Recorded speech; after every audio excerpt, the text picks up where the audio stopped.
नमस्कार news India के हमारे सभी दर्शकों को। और आज जैसा कि आप लोग देख रहे होंगे कि हम भोजपुरी के जाने माने कोरियोग्राफर एक्टर अमित कश्यप जी के साथ हैं। अमित कश्यप जी ने अभी तक तमाम फिल्मों में कोरियोग्राफी का काम किया है और साथ ही साथ एक्टिंग का भी काम करते रहते हैं। तो सर आप ये बताइए कि ये दोनों चीज़ें आप जो है मैनेज कैसे करते हैं? आप कोरियोग्राफर का भी काम करते हैं और खुद एक्टिंग भी करते हैं और एक्टिंग में काफ़ी पॉपुलर हैं, लोग आपको गोविंदा गोविंदा भोजपुरी के बोलते हैं। तो दोनों चीज़ों को सर आप मैनेज कैसे करते हैं?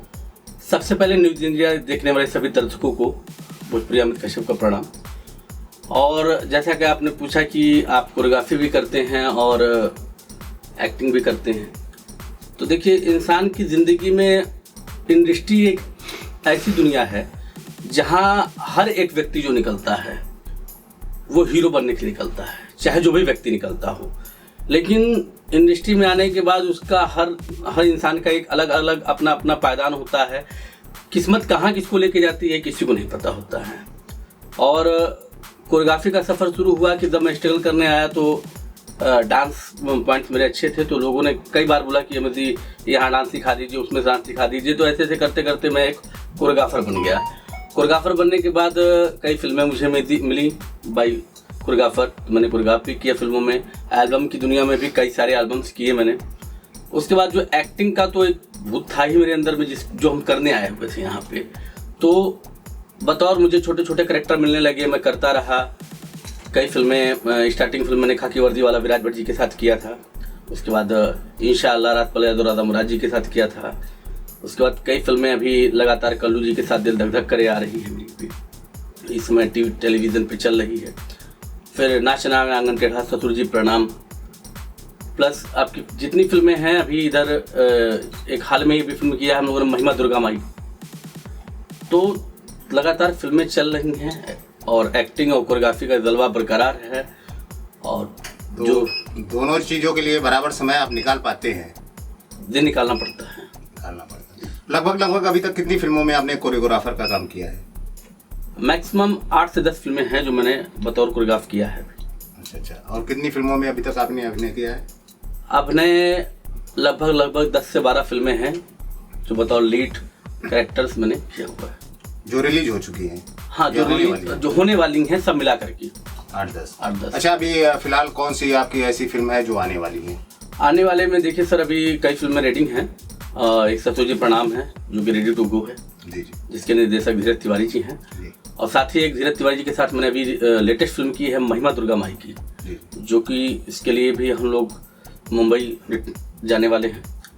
और फिल्म आपकी इस समय है नाचना में आंगन टेढ़ा, पत्नी व्रता, और कई सारी फिल्में जिनका नाम नहीं याद आ पा रहा है। तो कई सारी फिल्में हैं जो कि टेलीविजन पे आने वाली हैं। सैया सरकारी भी तैयार है इस समय, राकेश मिश्रा जी उसके मुख्य कला हीरो हैं जी।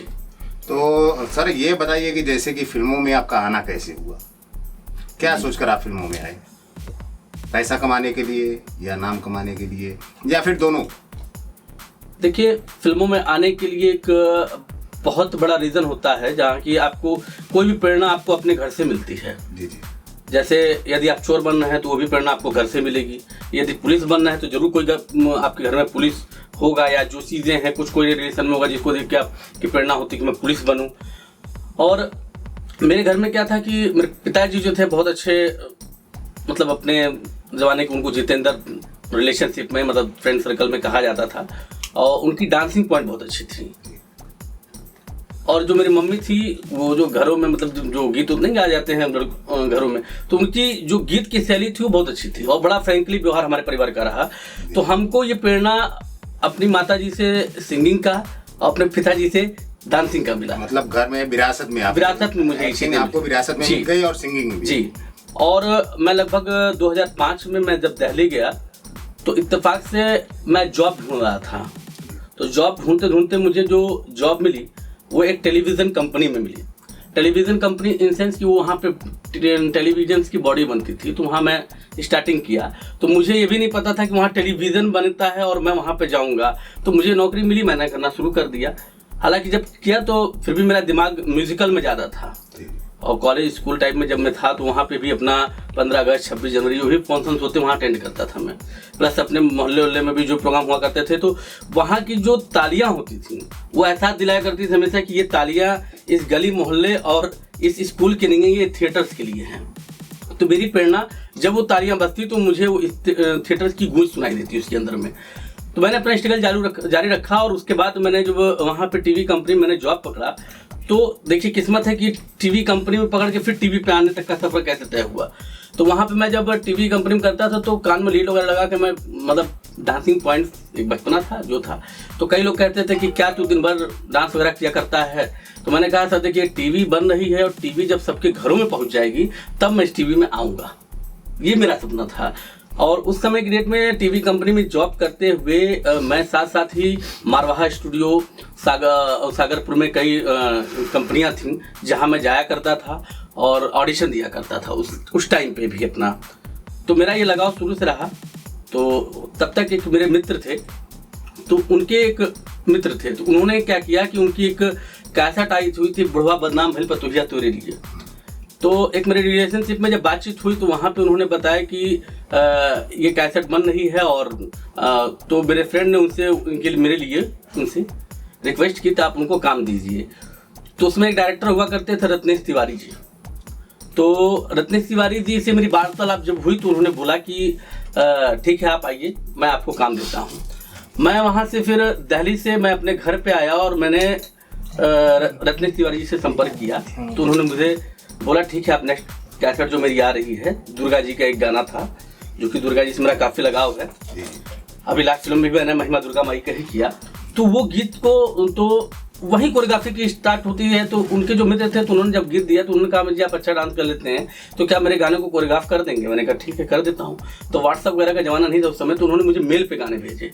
मैंने गाने को सुना, मुझे काफ़ी अच्छा लगा। वो फर्स्ट सॉन्ग में आया वो कैसेट जो है मेरे गाँव पे शूट हुआ। इत्तेफाक से वो कैसेट मार्केट में नहीं आ पाई और नहीं आने के बाद जो है उसके बाद ये हुआ कि उन्होंने कहा कि मुझे अब ये तो नहीं आ पाएगा। लेकिन मैंने कहा क्यों नहीं आ पाएगा, इसका रीज़न बताइए।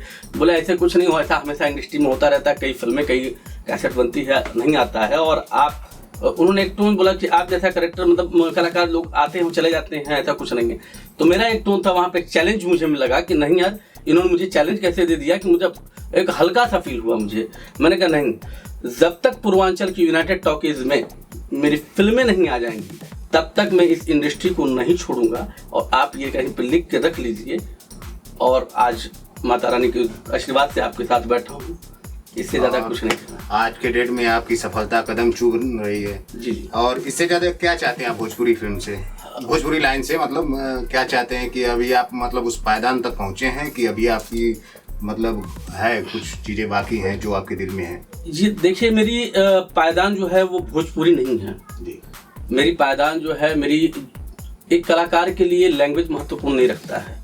और ऊपर वाले के आशीर्वाद से मैंने भोजपुरी भी किया, हिंदी भी किया और कई हिंदी वेब सीरीज शॉर्ट फिल्में भी मैंने भी की, जैसे जिसमें कि अभी एक बुद्धा फिल्म एंटरटेनमेंट करके मार्केट में रन कर रहा है, जिसकी कई फिल्में थी आपकी इस समय भी मैंने किया, आजा इश्क लड़ा है। और जो कि आपने भी कुछ देर पहले जिक्र किया था पहले सवाल में कि आपका लुक गोविंदा जैसे मतलब आता है। तो ये गोविंदा जी के गानों को देख करके हम बड़े हुए हैं। कैसेट्स के ज़माने में मेरे पिताजी अलमारी पे लाइन लगा देते थे गोविंदा के गानों के कैसेटों की। तो जब भी मुझे टाइम मिलता तो मैं वो कैसेटें बजा करके अकेले प्रैक्टिस किया करता था। तो वो उनकी परछाई है कहीं ना कहीं मुझ में आ जाती है। तो जैसा कि अभी आपने बताया कि आप जो है वेब सीरीज और शॉर्ट फिल्मों में भी बिजी रहते हैं, तो लगभग कितनी वेब सीरीज और शॉर्ट फिल्म अभी तक आप कर चुके हैं? अब तक मैंने 4 से 5 महीने जो है वेब सीरीज कर लिया अभी, जिसमें कि उसी कंपनी की एक नेक्स्ट फिल्म है जिया धड़क धड़क जाए, जो हम लोग लगभग नेक्स्ट मंथ शुरू करेंगे। जी। तो लगातार आप बिजी हैं। बस दर्शकों को कुछ कहना चाहेंगे जो दर्शक इस लाइन में आना चाहते हैं? आपको कितना संघर्ष करना पड़ा इस मुकाम तक पहुंचने के लिए? देखिए, सभी दर्शकों से मेरी अपील है और जो भी लोग इस लाइन में आना चाहते हैं तो वो लोग अगर आना चाहते हैं तो अपने आप को इतना स्ट्रांग करके आप लोग आइए कि कभी भी पीछे मुड़ के मत देखिए। ज़िंदगी का उतार चढ़ाव आपके साथ लगा रहेगा और कभी भी अपने आप को कमज़ोर मत समझिए। हमेशा अपने आप को, अगर आपने चाहा है कि मुझे लाइफ में कुछ करना है तो जब भी आगे बढ़िए तो पीछे मुड़ के मत देखिए मेरा घाटा हुआ है कि मेरा मुनाफा हुआ है कि क्या हुआ है, तो ही आप इस लाइन में सक्सेस हो पाएंगे। तो ये थी हमारी अमित कश्यप जी से बात, एक छोटी सी बातचीत। आपको ये हमारा वीडियो कैसा लगा कमेंट में ज़रूर बताइए। बहुत बहुत धन्यवाद। Thank you so much.